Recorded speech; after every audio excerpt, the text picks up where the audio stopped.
हाँ, शुरू किया जाए। पिछली क्लास में हमने तुमको बताया था कि टाइप्स ऑफ मसल्स कितने टाइप की होती हैं, लोकेशन, अपीयरेंस और कंट्रोल के बेसिस पर ये मसल्स कितने टाइप की होती हैं, 3 टाइप की होती हैं।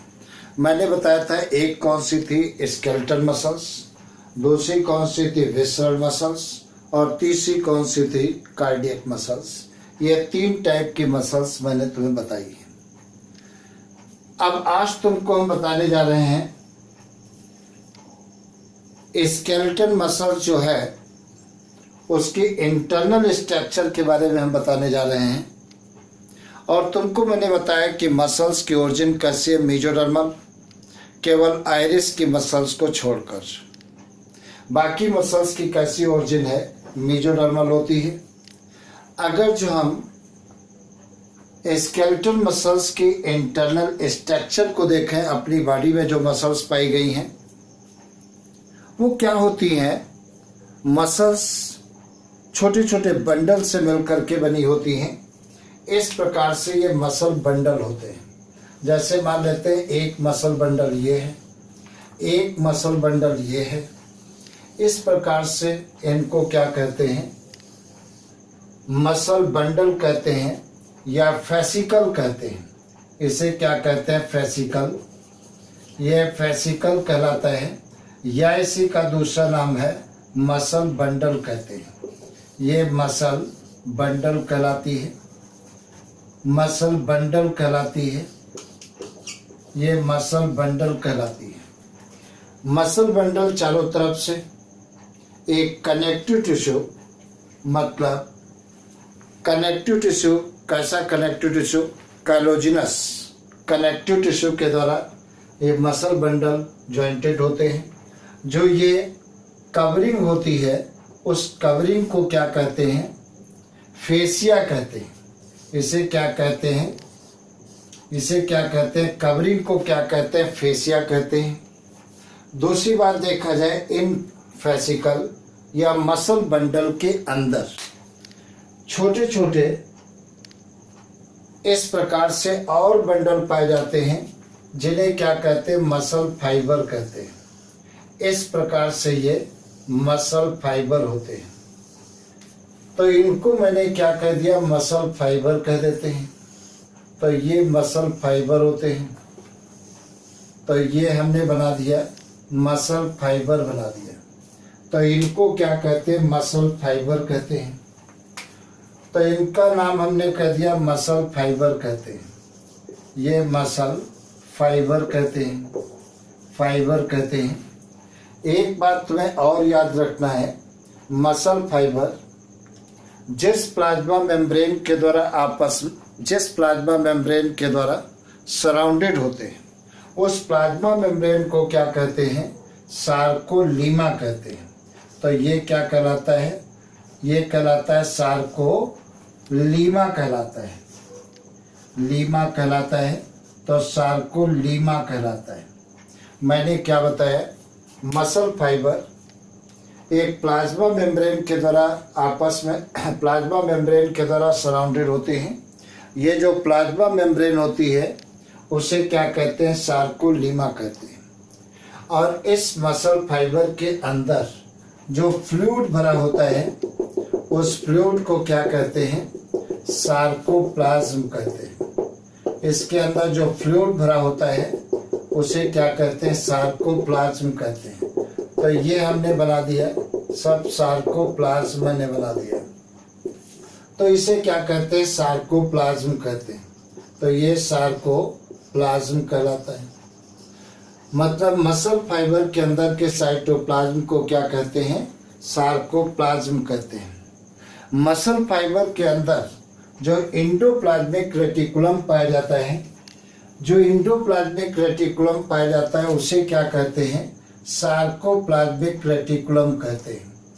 इस प्रकार से जो एंडोप्लाज्मिक रेटिकुलम पाया जाता है उसे क्या कहते हैं, सार्कोप्लाज्मिक रेटिकुलम कहते हैं। तो ये क्या कहलाता है, सार्कोप्लाज्मिक। ये सार्कोप्लाज्मिक रेटिकुलम कहलाता है। रेटिकुलम कहलाता है। तो ये सार्कोप्लाज्मिक रेटिकुलम कहलाता है। अगली बार देखा जाए सार्कोप्लाज्म के अंदर पैरेलल फाइबर पाए जाते हैं। इस प्रकार से एक दूसरे के पैरेलल फाइबर्स पाए जाते हैं। इनको क्या कहते हैं? मायोफिलामेंट कहते हैं या माइक्रोफाइब्रिल कहते हैं। तो ये मायोफिलामेंट या मायोफाइब्रिल कहलाते हैं। सब में पाए जा रहे सेम स्ट्रक्चर होती है। इस प्रकार से ये मायोफाइब्रिल पाए जाते हैं या मायोफिलामेंट पाए जाते हैं। तो ये मैंने बना दिया, मायोफिलामेंट बना दिया। तो इनको क्या कहते हैं? ये कहलाते हैं मायोफिलामेंट। मायोफिलामेंट कहलाते हैं, फिलामेंट। या इन्हीं को दूसरा नाम क्या है? मायोफाइब्रिल्स कहते हैं। तो ये क्या कहलाते हैं? मायोफाइब्रिल्स कहलाते हैं। मायोफाइब्रिल्स कहलाते हैं। फिर से एक बार समझ लीजिए मैंने क्या तुम्हें बताया। यहाँ से एक दो क्वेश्चन पूछ सकते हैं। देखा जाए हमारी मसल के अंदर छोटे छोटे बंडल्स पाए जाते हैं। उन बंडल्स को क्या कहते हैं? फैसिकल कहते हैं या मसल बंडल कहते हैं। मसल बंडल, आप दो मसल बंडल आपस में कनेक्टिव टिश्यू के द्वारा अटैच रहते हैं। उस कनेक्टिव टिश्यू को क्या कहते हैं? फेसिया कहते हैं। क्या कहेंगे? फेसिया कहते हैं। मसल बंडल के अंदर और छोटे छोटे बंडल पाए जाते हैं जिन्हें क्या कहते हैं? मसल फाइबर कहते हैं। मसल फाइबर जिस प्लाज्मा मेम्ब्रेन के द्वारा सराउंडेड होते हैं उसे क्या कहते हैं? सार्कोलीमा कहते हैं। मसल फाइबर के अंदर के साइटोप्लाज्म को सार्कोप्लाज्म कहते हैं। क्या कहते हैं? सार्कोप्लाज्म कहते हैं। मसल फाइबर के अंदर जो एंडोप्लाज्मिक रेटिकुलम पाया जाता है उसे सार्कोप्लाज्मिक रेटिकुलम कहते हैं। इस पर क्वेश्चन आ सकता है। सार्कोप्लाज्मिक रेटिकुलम के अंदर क्वेश्चन पूछ सकते हैं कि मसल्स के अंदर कौन कैल्शियम को स्टोर करने का काम करता है। तो आपका आंसर होगा sarcoplasmic reticulum act as a या function as a store house of calcium. तो ये क्वेश्चन इंपॉर्टेंट हो सकता है। पूछ सकते हैं मसल्स के अंदर कैल्शियम को स्टोर करने का काम कौन करता है। तो आपका आंसर होगा सार्कोप्लाज्मिक रेटिकुलम। दूसरी बात देखा जाए मसल फाइबर का जो सार्कोप्लाज्म है इसके अंदर बहुत सारे एक दूसरे के पैरेलल फाइबर पाए जाते हैं। जो ये पैरेलल फाइबर पाए जाते हैं उन्हें क्या कहते हैं? मायोफिलामेंट कहते हैं या मायोफाइब्रिल्स कहते हैं। तो ये चीज़ें मैंने मसल के अंदर बताई। अब हम एक मायोफिलामेंट देखते हैं। एक मायोफिलामेंट की स्ट्रक्चर अगर जो हम देखें तो ध्यान से तुम्हें समझना है। एक मायोफिलामेंट की अब हम स्ट्रक्चर बताने जा रहे हैं या मायोफाइब्रिल्स की स्ट्रक्चर अब हम देखने जा रहे हैं। यहाँ से क्वेश्चन आते हैं, अपने को ध्यान रखना है। तो स्ट्रक्चर ऑफ मायोफाइब्रिल्स या मायोफिलामेंट, मायोफाइब्रिल या मायोफिलामेंट की स्ट्रक्चर देखा जाए तो देखिए क्या होता है। अगर जो अपन स्ट्रक्चर देखें, सपोज करिए ये मायोफिलामेंट है, मान लेते हैं ये मायोफिलामेंट है, ये सपोज करिए मायोफिलामेंट है। इस प्रकार से इस मायोफिलामेंट के अंदर इसे मायोफिलामेंट या मायोफाइब्रिल्स कहते हैं। मायोफिलामेंट या फाइब्रिल्स में गहरे और हल्के रंग की पट्टियां पाई जाती हैं। तो इस प्रकार से गहरे और हल्के रंग की जो पट्टियां पाई जाती हैं वो एक दूसरे के कैसे होते हैं? अल्टरनेट होते हैं। कैसी होती है? अल्टरनेट होती है। ये बात अपने को ध्यान रखना है। एक दूसरे के अल्टरनेट होती हैं। सपोज करिए यहाँ पर ये गहरे रंग की पट्टी थी, मान लेते हैं ये गहरे रंग की पट्टी है, ये लाइट कलर की पट्टी है, फिर ये गहरे रंग की पट्टी है। इस प्रकार से गहरे और लाइट कलर की बैंड पाए गए और अल्टरनेट सीक्वेंस में पाए जाते हैं ये बात अपने को ध्यान रखनी है। तो अल्टरनेट सीक्वेंस में पाए गए हैं। इस प्रकार से गहरे और हल्के रंग के बैंड पाए जाते हैं। जो हल्के रंग के बैंड पाए जाते हैं उनको क्या कहते हैं? आई बैंड कहते हैं। क्या कहते हैं? आई बैंड कहते हैं। तो ये वाला जो बैंड होता है इसको हम क्या कहते हैं? आई बैंड कहते हैं। आई बैंड कहते हैं, बैंड कहते हैं। या इसी का दूसरा नाम है आइसोट्रॉपिक बैंड कहते हैं। तो इसे क्या कहते हैं? आइसोट्रॉपिक बैंड कहते हैं। ये आइसोट्रॉपिक बैंड कहलाते हैं। ये आइसोट्रॉपिक बैंड कहलाते हैं। या इन्हीं को क्या कहते हैं? लाइट बैंड कहते हैं। ये लाइट बैंड कहलाते हैं, बैंड कहलाते हैं। दूसरी बात देखा जाए, जो ये गहरे रंग की पट्टियाँ होती हैं और ये किसकी बनी होती हैं? एक्टिन प्रोटीन की बनी होती हैं। और जो लाइट ये डार्क बैंड यहाँ से यहाँ तक, इसे क्या कहते हैं? ए बैंड कहते हैं। तो ये क्या कहलाता है? ए बैंड कहलाता है। ए बैंड कहलाता है। या इसी को क्या कहते हैं? एन आइसोट्रॉपिक बैंड कहते हैं। ये an isotropic an isotropic band कहते हैं, बैंड कहते हैं। या इसी को क्या कहते हैं? डार्क बैंड कहते हैं। ये डार्क बैंड कहलाते हैं, डार्क बैंड कहलाते हैं। और इसके अंदर मायोसिन प्रोटीन की बनी हुई छड़ें पाई जाती हैं। किसकी? मायोसिन प्रोटीन की बनी हुई छड़ें पाई जाती हैं। दूसरी बात देखा जाए तो ये मैंने बताया मायोफाइब्रिल्स के अंदर या मायोफिलामेंट के अंदर अल्टरनेट सीक्वेंस में गहरे और हल्के रंग की पट्टियाँ पाई जाती हैं। जो गहरे रंग की पट्टियाँ पाई जाती हैं उन्हें ए बैंड या एन आइसोट्रॉपिक बैंड या डार्क बैंड कहते हैं। और इसके अंदर मायोसिन प्रोटीन की बनी हुई छड़ें पाई जाती हैं। और नेक्स्ट कौन सा होता है? लाइट बैंड है, जिसे क्या कहते हैं? ए बैंड या आइसोट्रॉपिक बैंड कहते हैं या लाइट बैंड कहते हैं। इसके अंदर एक्टिन प्रोटीन की बनी हुई छड़ें पाई जाती हैं। दूसरी बात देखा जाए क्या होता है, जो आई बैंड होता है, आई बैंड के सेंटर में एक पतली इलास्टिक फाइबर पाया जाता है। ये पतला थिन इलास्टिक फाइबर पाया जाता है, जिसे क्या कहते हैं? जेट लाइन कहते हैं। ये क्या कहलाता है? जेट लाइन कहलाता है। जो आई बैंड को बीच से डिवाइड करता है, यहाँ पर भी क्या पाई जाएगी? जेट लाइन पाई जाती है। तो आई बैंड के अंदर जेट लाइन पाई जाती है। इसी प्रकार से जो डार्क बैंड है, डार्क बैंड में क्या होता है? एक थिन फाइब्रस मेम्ब्रेन पाई जाती है। तो ये जेट लाइन कैसी है? ये इलास्टिक फाइबर होता है। क्या होता है? ये तुम्हें याद रखना है। कैसा होता है? इलास्टिक फाइबर होता है। इसे अपन कह सकते हैं ये इलास्टिक फाइबर होता है, फाइबर होता है। ये क्वेश्चन पूछ सकते हैं जेट लाइन किसकी बनी, कैसी होती है? तो इलास्टिक फाइबर होता है, जो आई बैंड को दो बराबर पार्टों में डिवाइड करता है।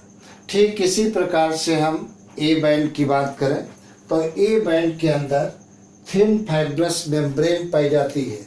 दोनों में मैंने डिफरेंस बताया है। ए बैंड के अंदर थिन फाइब्रस मेम्ब्रेन पाई जाती है। जो ये थिन फाइब्रस मेम्ब्रेन पाई जाती है उसे क्या कहते हैं? एम लाइन कहते हैं। तो ये क्या है? एम लाइन मैंने बना दिया।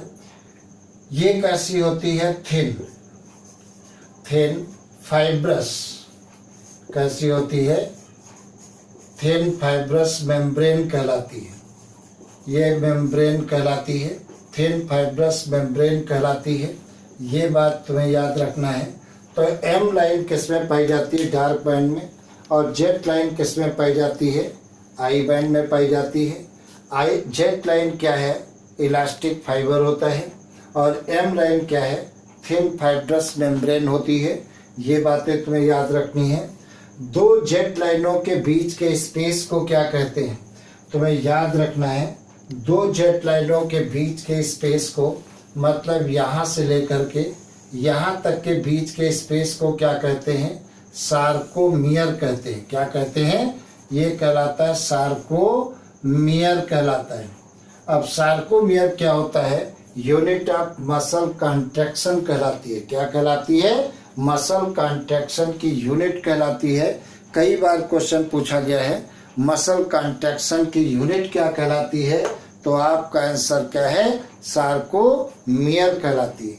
और सार्कोमियर क्या होता है? दो जेड लाइनों के बीच के स्पेस को क्या कहते हैं? सार्कोमियर कहते हैं। और सार्कोमियर मसल कॉन्ट्रैक्शन की यूनिट कहलाती है। क्या कहलाती है? मसल कॉन्ट्रैक्शन की यूनिट कहलाती है। अब देखा जाए क्या होता है। अब इसको थोड़ा सा हम मिटा रहे हैं, तो फिर से एक बात समझा देते हैं, फिर मिटा दे रहे हैं। मैंने क्या बताया? अगर जो मायोफिलामेंट को देखें, या इन्हीं का दूसरा नाम क्या है? मायोफाइब्रिल्स होता है। तो इसके अंदर गहरे और हल्के रंग की पट्टियां पाई जाती हैं और अल्टरनेट सीक्वेंस में पाई जाती हैं। जो हल्के रंग का बैंड होता है उसके सेंटर में एक पतली लाइन पाई जाती है, इलास्टिक फाइबर पाया जाता है, जैसे जेड लाइन कहते हैं। ठीक इसी प्रकार से जो डार्क बैंड होता है उसके सेंटर में भी एक थिन फाइब्रस मेम्ब्रेन पाई जाती है, जैसे क्या कहते हैं? एम लाइन कहते हैं। दूसरी बात देखा जाए, दो जेड लाइनों के बीच के स्पेस को क्या कहते हैं? सार्कोमियर कहते हैं। और सार्कोमियर क्या होता है? मसल कॉन्ट्रैक्शन की यूनिट कहलाती है। ये बात जरूर याद रखना, सार्कोमियर क्या होता है? दो जेड लाइनों के बीच के स्पेस को सार्कोमियर कहते हैं। या अपन ऐसा भी घुमा करके पूछ सकते हैं, सार्कोमियर क्या होता है? 1/2 part of A band plus 1/2 part of I band and 1 A band and 1/2 part of I band. मतलब half I band, single A band, half I band मिलाकर क्या कहलाता है? सार्कोमियर कहलाता है। और सार्कोमियर मसल कॉन्ट्रैक्शन की यूनिट कहलाती है। आई बैंड को ही क्या कहते हैं? आइसोट्रोपिक बैंड कहते हैं या लाइट बैंड कहते हैं। इसके अंदर एक्टिन प्रोटीन की बनी हुई रॉड पाई जाती है। ए और डार्क बैंड को क्या कहते हैं? ए बैंड या एन आइसोट्रोपिक बैंड। और इसके अंदर मायोसिन प्रोटीन की बनी हुई छड़ें पाई जाती हैं, रॉड पाई जाती है। ये चीज़ें मैंने बताया। तो ये जो पट्टियाँ होती हैं स्केलेटन मसल्स में पाई जाती हैं और कार्डियक मसल्स में भी पाई जाती हैं, लेकिन विसरल मसल्स में नहीं पाई जाती है। अब देखा जाए क्या होता है। अब और डिटेल हम देखने जा रहे हैं। यहाँ से क्वेश्चन एक जवाब बताने जा रहे हैं। वो 95 में क्वेश्चन आया है, तब नीट नहीं होती थी, AIPMT के नाम से पेपर होता था। तो वहाँ पर क्वेश्चन ये पूछा गया था जो आप बताने जा रहे हैं। सपोज करिए यहाँ पर मान लेते हैं ये ए बैंड, सपोज ध्यान से सुनिए, मान लेते हैं क्या है? ये ए बैंड है। इस प्रकार से मैंने बना दिया, ये ए बैंड मैंने बना दिया। अब ए बैंड जो है किसका बना होता है? मायोसिन रॉड का बना होता है। तो ये छड़े जो हमने बना दिया, मायोसिन रॉड हमने कह दिया, मायोसिन रॉड मैंने कह दिया। और ये मायोसिन रॉड मायोसिन प्रोटीन की बनी होती है। और देखा जाए क्या होता है, इसके सेंटर में मैंने क्या बताया था? इसके सेंटर में एक लाइन पाई जाती है। इस लाइन को हमने क्या कह दिया?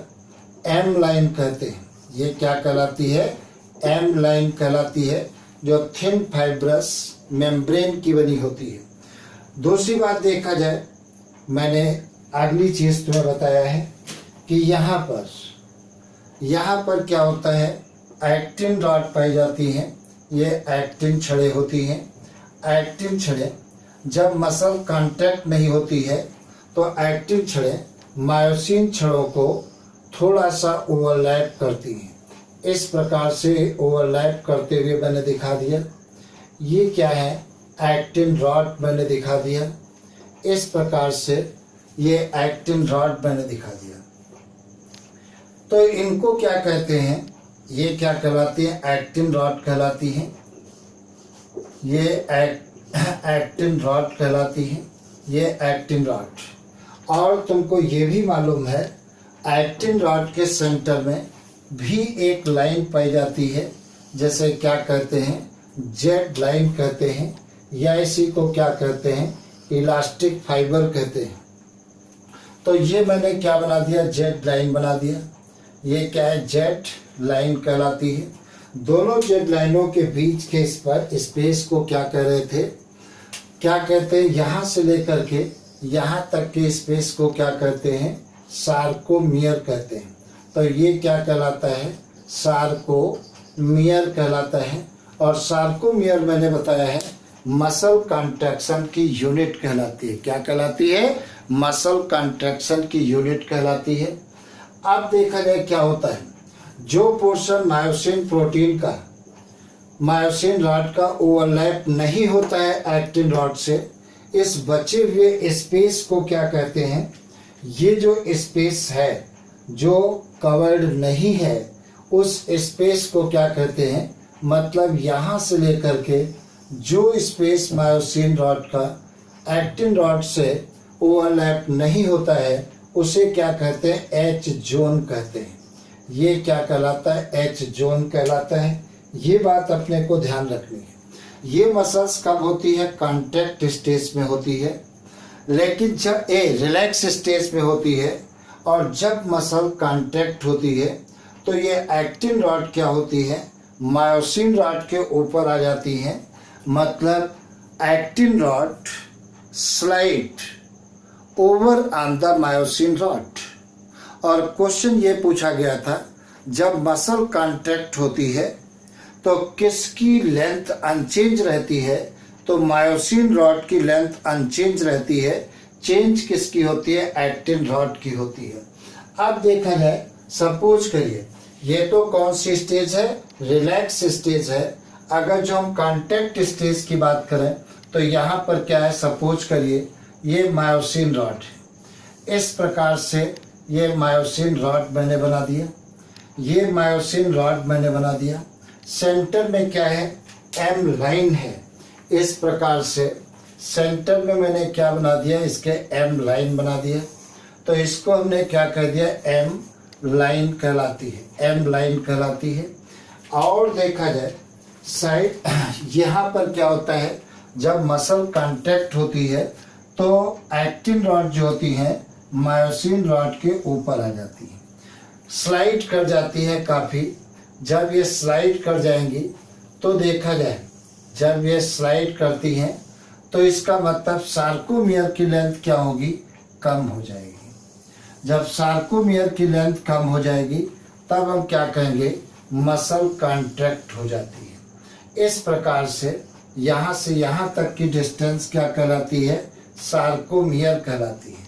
यह सार्कोमियर कहलाती है, सार्कोमियर कहलाती है।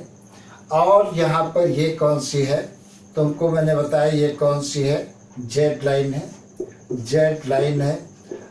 तो जब मसल कॉन्ट्रैक्ट होती है तो एक्टिन रॉड जो है वो मायोसिन रॉड के ऊपर क्या करती है, स्लाइड करती हैं। तो यही क्वेश्चन 95 AIPNT में क्वेश्चन पूछा गया था कि जब मसल कॉन्टैक्ट होती है तो बताइए किसकी लेंथ अनचेंज रहती है, तो मायोसिन रॉड, इनको हमने क्या कह दिया, मायोसिन रॉड कहते हैं। ये मायोसिन रॉड है, मायोसिन रॉड कहलाती हैं रॉड। और इनको क्या कहते हैं, एक्टिन रॉड कहते हैं। ये एक्टिन रॉड है, ये एक्टिन रॉड कहलाती है। तो जब मसल कांटेक्ट होती है तो एक्टिन रॉड स्लाइड करती है मायोसिन रॉड के ऊपर, तो एक्टिन रॉड की लेंथ घटती बढ़ती है, लेकिन मायोसिन रॉड की लेंथ अनचेंज होती है। तो यही क्वेश्चन 95 में पूछा गया था। अब एक बात और बताएं, मसल कब कांटेक्ट होती है, कैसे कांटेक्ट होती है, ये बात मैंने बताया है। सपोज करिए यहाँ पर ये बोन है, अभी मैंने बताया है, मान लेते हैं ये बोन है, ये बोन है, इसको मैंने क्या कहा, बोन कह दिया। यहाँ पर मान लेते हैं ये मसल है, सपोज करिए ये मसल है, तो ये मसल मैंने बना दिया, ये मसल मैंने बना दिया। और यहाँ पर सपोज करिए क्या है, ये मान लेते हैं नर्व है, और कौन सी नर्व है, ये मोटर नर्व है, ये मोटर नर्व है, मोटर नर्व है। और यहाँ पर क्या रखा हुआ है, ब्रेन रखा हुआ है। तो यहाँ पर ये क्या है, ब्रेन है, इसको मैंने कह दिया ये ब्रेन है। और यहाँ पर क्या होता है, ये क्या होते हैं, लिगामेंट होते हैं, सारे टेंडान होते हैं, क्योंकि टेंडान क्या काम करते हैं, मसल को बोन से जोड़ते हैं। तो इनको हमने क्या कह दिया, टेंडान कह दिया। तो ये टेंडान कहलाते हैं। तो टेंडान क्या काम करते हैं, मसल को बोन से जोड़ते हैं।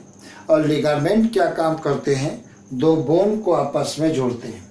तो जैसे ही ब्रेन से सिग्नल इशू किए जाते हैं, ये जब सिग्नल कहाँ आते हैं, यहाँ से इशू किए गए और मोटर नर्व से होते हुए, और जैसे ही मसल्स के अंदर आएंगे, जहाँ पर ये न्यूरोमस्कुलर जंक्शन है, तो मसल्स के अंदर न्यूरोट्रांसमीटर एक केमिकल छोड़ देते हैं, और उस न्यूरोट्रांसमीटर को क्या कहते हैं, एसिटिलकोलिन कहते हैं। तो न्यूरोमस्कुलर जंक्शन के पास नर्व के द्वारा क्या रिलीज कर दिया जाता है, न्यूरोट्रांसमीटर एसिटिलकोलिन छोड़ दिया जाता है। और जैसे एसिटिलकोलिन छोड़ा जाता है, तुरंत क्या होता है, मसल के चारों तरफ मेम्ब्रेन में क्या जनरेट हो जाता है, एक्टिव पोटेंशियल जनरेट हो जाता है। और जैसे ही एक्टिव पोटेंशियल जनरेट होता है, मसल कॉन्ट्रैक्ट होती है। तो मसल के कॉन्ट्रैक्शन पर कंट्रोल किसका है, यहाँ पर ब्रेन का है। और ये मैं बात कर रहा हूँ केवल स्केलेटन मसल्स की बात कर रहा हूँ। तो ब्रेन से क्या किए जाते हैं, मसल कॉन्ट्रैक्शन के सिग्नल इशू किए जाते हैं। ये सिग्नल मोटर नर्व लाती है और मसल्स में छोड़ती है। और किस रूप में छोड़ती है, न्यूरोट्रांसमीटर एसिटिलकोलिन के रूप में छोड़ती है। और जैसे ये एसिटिलकोलिन को यहाँ पर छोड़ेगी, पूरी नर्व के अंदर कॉन्ट्रैक्शन के लिए एक पोटेंशियल जनरेट हो जाती है, और तब मसल कॉन्ट्रैक्ट होती है। और मसल कॉन्ट्रैक्शन के समय एक्टिन रॉड जो है वो मायोसिन रॉड के ऊपर स्लाइड करती है। और मसल कॉन्ट्रैक्शन के समय एक्टिन रॉड की लेंथ जो है वो घटती बढ़ती है, लेकिन मायोसिन रॉड की लेंथ अनचेंज रहती है। यहाँ से क्वेश्चन 100% पूछे जाते हैं, जो कि तुम्हें याद रखना होगा अगर पीएमटी क्वालिफाई करनी है तो। Best of luck. आज की सेवा इतनी।